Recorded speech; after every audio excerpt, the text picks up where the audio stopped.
So what advice do I have for college graduates?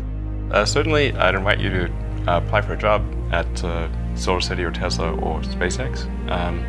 And if not, then if that doesn't work for whatever reason, then apply to jobs at other companies in that arena, or try starting a company. If you study engineering and you figure out how to design new things, then it's relatively easy to start a company. You just need to get a few like-minded people with you. Although I have to say that the space business is quite hard to start a company in the space business because it's such a capital-intensive business. So it may be better to do something in solar power, or if you're going to do it in cars, do it as kind of a component supplier for cars or something like that. Musk has college degrees in business and physics, but SpaceX is his first venture in aerospace. How did you get the expertise to be the chief technology officer of a rocket ship company? I do have a physics background. That's helpful as a foundation. And then I read a lot of books and talked to a lot of smart people. Don't just follow the trend. You may have heard me say that it's good to think in terms of the physics approach, or first principles, which is, rather than reasoning by analogy, you boil things down to the most fundamental truths you can imagine, and you reason up from there. And this is a good way to figure out if something really makes sense, or if it's just what everybody else is doing. It's hard to think that way. You can't think that way about everything. It takes a lot of effort. But if you're trying to do something new, it's the best way to think. And that framework was developed by physicists to figure out counterintuitive things like quantum mechanics. So it's really a powerful method. And I want to know, what is the one thing that has surprised you about your life? Well, I'm surprised by the whole thing, honestly. I certainly didn't expect for any of these things to happen, honestly. Yeah, I just I knew I wanted to be involved in technology, and in fact, the only reason I started a company back in '95, an internet company, was because I couldn't get it. There were only a few internet companies, and I couldn't get a job at any of them. So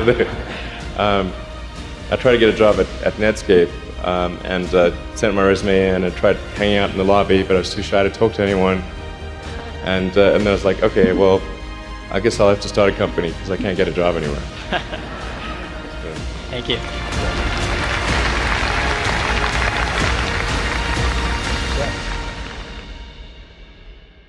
I wouldn't say I'm fearless. In fact, I think I feel fear quite strongly. But if what we're doing if what I'm doing I think is important enough, then I just override the fear. Mm-hmm. So, but it's not as though I feel like more strongly than I would like. I think also people tend to overweight risk on a personal level. It's one thing if you've got, a mortgage to pay and kids to support, and that if you were to deviate from your job, how are you going to feed your family and pay the rent? And okay, that's understandable. But let's say you're young and you're just coming out of college or coming out of high school or whatever. What do you risk?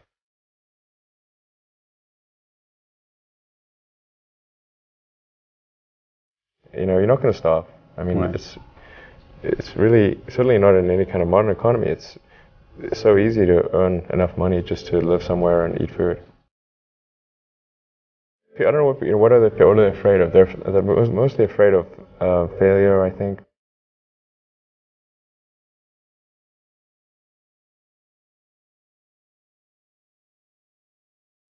People should be less risk averse when there's not much at risk.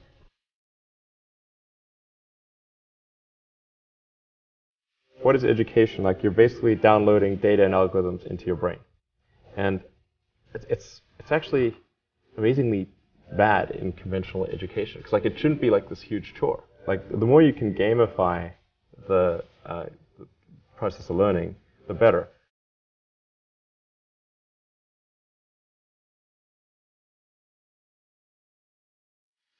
I also had sort of a slight existential crisis because I was trying to figure out what does it all mean? Like, what's the purpose of things? And I came to the conclusion that if we can advance the knowledge of the world, if we can do things that expand the scope and scale of consciousness, then we're better able to ask the right questions and become more enlightened, and that's really the only way forward. What drives you?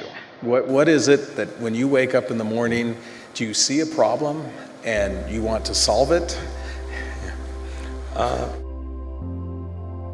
The thing that drives me is that I want to be able to think about the future and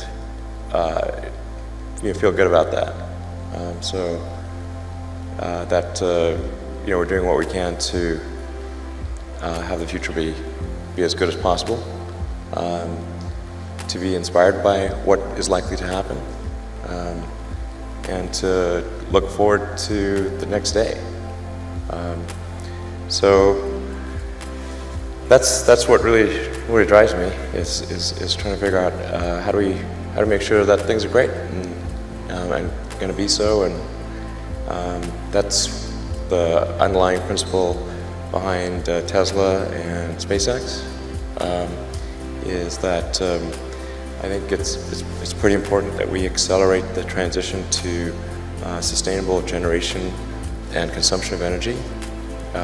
It's inevitable, but it matters if it happens sooner or later.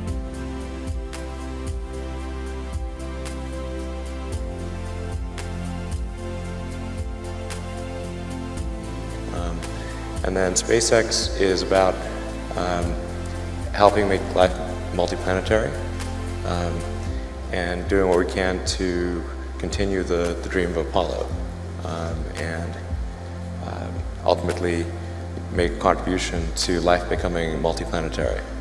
Let's talk a little more about that. I think everyone's very interested in that when you say making life multiplanetary. Yeah, that's exciting. It is exciting. So what's your vision there? I think, particularly for Americans, like, think about America is a nation of explorers. People came here from other parts of the world that, chose to give up the known in favor of the unknown. So I think exploration, like I think the United States is a distillation of the human spirit of exploration, so that's why it appeals to Americans so much. You can see this when, say, there was a shuttle tragedy, and 7 people died, and that's terrible. But a lot of people die all the time. But why do we care so much? Because it was the dream of exploration that was dying along with those people. That's why. I mean, I thought both Tesla and SpaceX would fail at the beginning. You saw it? Yeah, sure. Really? Of course. But nevertheless, you put all your money in that. I expected to lose it. Well, technically, what I thought was, well, I'll take half the money from PayPal, and if I lose half of it, that's okay. But then, of course, the companies encounter difficulties, and then have a choice of either let the company die, or put, all the money into the companies. And so I really didn't want the companies to die, so I put all the money in the companies. Yeah. And then I had to borrow money from friends to pay living expenses. Yes. It's just looking just for evidence of exceptional ability. And if there's a track record of exceptional achievement, then it's likely that will continue into the future.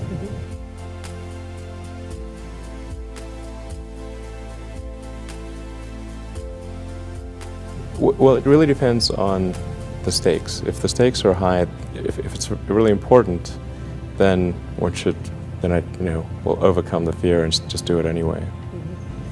But essentially, I just drive overrides fear, but I feel the fear. It's kind of annoying. I wish I didn't. Okay. I wish I felt it less. Uh-huh.